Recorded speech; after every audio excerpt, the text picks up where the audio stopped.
Have you ever wondered that the same Jesus Christ the world calls the Son of God, could he have ever come to India? This is not just a story, but a mystery so deep that if proven true, it could change the history of the entire world. The Bible tells us that Jesus appeared in the temple at the age of 12, and then suddenly, he returns again at the age of 30. But what about those 18 years in between? Where did he go? That period is known as the lost years of Jesus.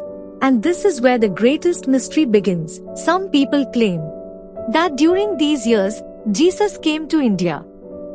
He learned yoga, practiced meditation, and gained wisdom from Indian sages. Not only that, some even say that in Srinagar, Kashmir, his real tomb still exists today, known as Roza Bal. But is this true, or just a story? According to historians, there is no solid evidence to support these claims. In the 19th century, a writer claimed he saw an ancient manuscript about Jesus in Tibet, but later investigations proved that story false. Think about it. If Jesus had really come to India, wouldn't his teachings reflect Hindu or Buddhist ideas? But his message was completely different. One God. A message of love, forgiveness, and grace. He never mentioned the Vedas. Nor did he speak about reincarnation.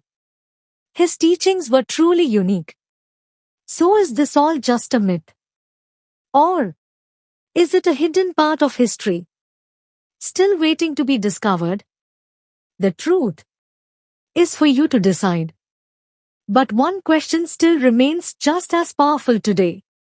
Who is Jesus to you? A great teacher? Or truly the Son of God? Think about it and answer from your heart.